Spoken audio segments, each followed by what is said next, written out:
Hi, I'm Marcus Blake with That Nerd Show, and I'm here with Susan Rivo, and we're talking about her film Left on Pearl. And it's about a very important day during the women's movement, so to speak, and something that most people probably don't know about. So tell us a little bit about what happened in 1971 that inspired this film. So in March 1971, after an International Women's Day march through Boston and Cambridge, hundreds of women took over a building that was owned by Harvard. It was an old warehouse that was being used as an architectural technology workshop for Harvard for its design school. But it was used only a few days a week, so it kind of looked like an abandoned building, but it wasn't. And these women had planned to take over a building as sort of a dramatization of the need for a women's space, right? Where a lot of things could happen, where organizing could take place, where there'd be childcare and classes and counseling and things that needed to have a home. So they had been trying to raise money for a while to find a women's center. And yes, we have strangers just walk past okay. that just random. Stare. Yeah, that's okay. We know that guy. Good. Okay. No problem. Yeah. So they had been raising money, through having little dances and different events, and they hadn't raised very much, and it was not looking like they were going to raise the money for that. So anyway. Some of the people decided they wanted to take over a building and that this would just dramatize the need for a women's center. So they planned it well in advance. It was a secret thing. People broke in the night before to kind of like prepare the space, and then the march ended up at the building that was going to be this new women's center. Right. They really didn't expect that they'd be able to stay there for more than a few hours. But the police didn't know quite what to do because they didn't know who they were and if they were Harvard students. And, they were women after all, and there were children there too. A lot of the women had children with them. So it was unclear what to do, and Harvard was, I think, also confused and didn't want to, have a violent ending to this. So they ended up occupying the building for 10 days. Harvard did turn off the heat and the electricity, but some of the women managed to get the electricity back on. Which is in the film. They got out there and did something with the circuitry. So anyway, it was a big media sensation and kind of cause celebrate in Cambridge at the time. Brought a lot of diverse people together. Well, I understand that. I mean, too, this was in an area that was predominantly African Americans. Mm-hmm. Yeah. So, but the women all coming together, you're saying, had a very diverse background. It wasn't just Caucasian or African American. It was just a lot of different. Yeah. Yeah, and most of the women were community people. They were not connected with Harvard per se. A lot of them had been to college. Some were the first generation in their families to have been to college. And the neighborhood was engaged in a struggle with Harvard at that time because Harvard wanted to build housing in the last kind of what could be the last space available that could be affordable housing. Right. And so they had been working for years to try to prevent that from happening and to try to get Harvard to build affordable housing to make up for some of the units of housing that had been lost to its expansion. And so there was kind of a little confusion. Not everybody knew that this building that had been chosen to be taken over was the site of this conflict already. Right. So once they learned that, and some of them did know and some of them didn't, so it's a little unclear. They, joined forces. I mean, they had already put low-income housing in Riverside on their list of demands. Right. It was already an issue, but it became even more of an issue once they got there and really realized what was going on in that particular neighborhood. Were a lot of the women that showed up that did this, I mean, were they like single mothers and? Yeah, there were some single mothers. There were women who were married, but they then weren't allowed in the building. So their husbands weren't with them. Right.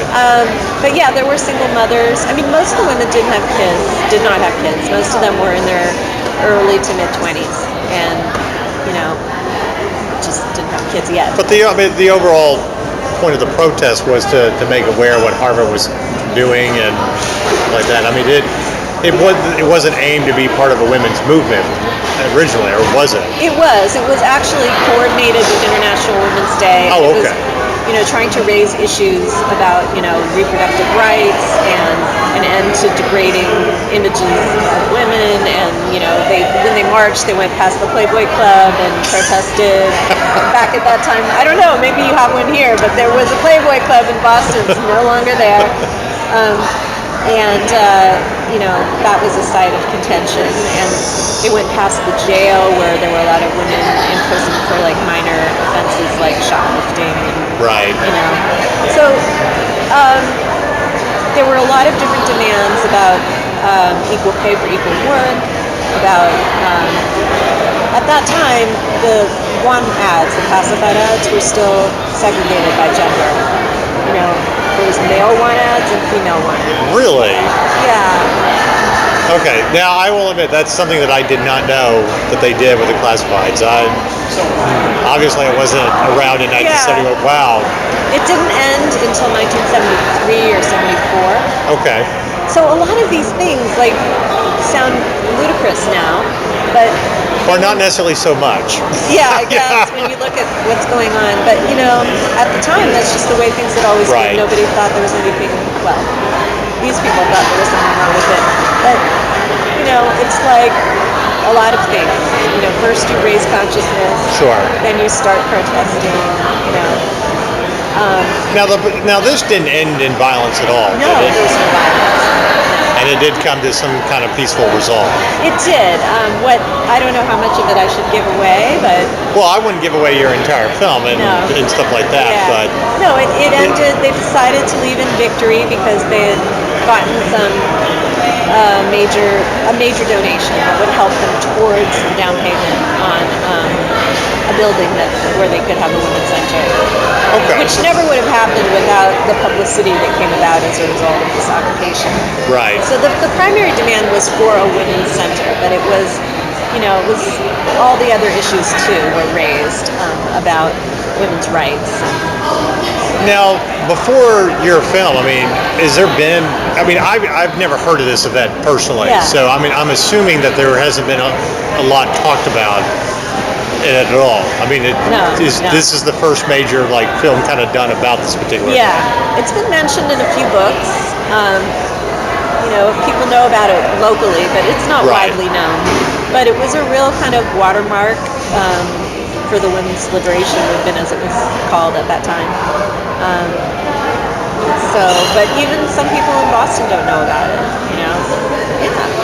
Because it happened. It was 10 days in 1971. Right. And there was so much else going on at the same time.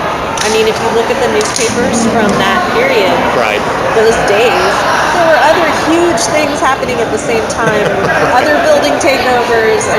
It was a crazy time. Right. Kent State happened shortly before that. Right. The invasion of Cambodia, which was exposed. Big things were going on. Right. Now, the aim of this film, was it really just to tell the story of what happened, or is there a political message that you're trying to get out? Well, the film tells a story about the intersection of a lot of different diverse interest groups and people coming together, fighting Right. together, who wouldn't normally necessarily work together. So, Right. yeah, it's about the need for people to I feel like I'm really not articulating right now. Oh my gosh. Well, it sounds like it's a film about the need for people to come together, to get past your differences, and to Yeah. figure out that we're really not that different. Right. That it's not really about race or gender and No. all that. That if you really boil it down to anything, it's about money. It's about Yeah. people who have lots of money and people who don't and struggle. Right. Yeah, exactly. And a lot of the women who planned this and carried it out were considered themselves socialist feminists. So, Right. There was this group called Bread and Roses, which comes from the song Bread and Roses Okay. that came about through the Lawrence strike and around the turn of the century, which was women workers in mills in Lowell, Massachusetts, and Lawrence. Anyway, yeah, so it was much broader. I think a lot of times people think about the women's movement as all about career women wanting to break the glass ceiling, Right. and being stymied in different ways, because they're women, because of discrimination, and that's a real thing. But this is a sort of more about it's a little bit more holistic, looking at issues of poverty, class, and race, and the need for all of these people to come together to fight powerful interests. Well, and I mean, let's face it, not to insult my own gender, but interests that are still controlled by men that, White men. yeah. Yeah. Hey, It is what it is. we call it like we see it. Yeah, but that doesn't mean all white men have power either. No, not at all. Yeah. Again, I think that does come down to the issue of money. So, Yeah. and we mentioned earlier, I mean, there's still a lot of this struggle today that, especially in the year of a presidential election, and granted, we're not going to talk about politics, but do you mentioned that a lot has gotten better, but a lot hasn't. What do you, let me rephrase this.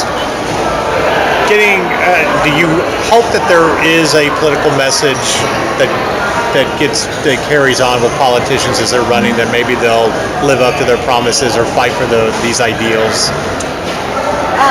Well, I think that Bernie Sanders raised a lot of these issues in a very honest way. And, Right.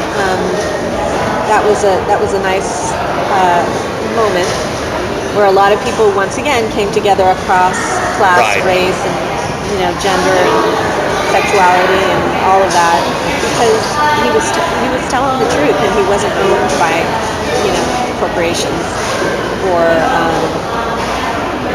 yeah. Yeah. Once again, I'm losing it. Well, I hope you cut that out. Anyway, I don't think politicians are really going to do anything except work for the moneyed interests that support Right. their campaigns. That's just the way our political system is but you structured. hope it inspires another generation of activists that. Yeah, this is before Occupy, right? This is before the Occupy movement, and we started this film long before that. We started the interview process. Okay. And, just kind of. What was how many years have you been working on this, the overall process? Well, I've been involved for about 13 years, and on and off. I mean, not consistently, but Right. there were many years where, well, not whole years, but there were long periods where it lay fallow while we're doing other things, But this film has been in process for a very long time. So long before Occupy happened, we would talk about, how sad it was that there wasn't this kind of, Right. revolutionary spirit anymore. And then Occupy happened. And who would have thought? And we used to say, don't try this at home, Right. taking over a building, because these days with all the Homeland Security stuff and the climate that we are in. Right. Now, I've heard that this film has been very well received, but have you had any negativity about it? People that just find it kind of offensive, or I worried about that, but I actually haven't, and that may be because it's a self-selected group of people that will come to see it. Oh, okay. Like somebody who would be offended by these ideas, these politics probably wouldn't come. Trump supporters. No. I'll say it. Yeah, this fine. is my interview. I'll call it what it Yeah, is. yeah, no, I mean, people who would be offended generally wouldn't even know about it, much Right. less spend any time or money to come and see it. And actually, this is still a work in progress. I mean, we still have some technical work left to do on the film, so this is called a sneak preview. Okay. It's not the totally finished version. So it really hasn't been seen that much at all. I mean, we had a big screening in March in Cambridge, which was mainly for our local Right. supporters and people who are in it. And so really, yeah, this is the first. Okay. Yeah. And if for anybody that would complain about it, would you have something to say to them? Well, I guess it would depend what their complaint was. Okay. You know? Fair enough. Yeah. So, I mean, I would be really happy to show it to people who don't think the same way. I think that would be Right. great.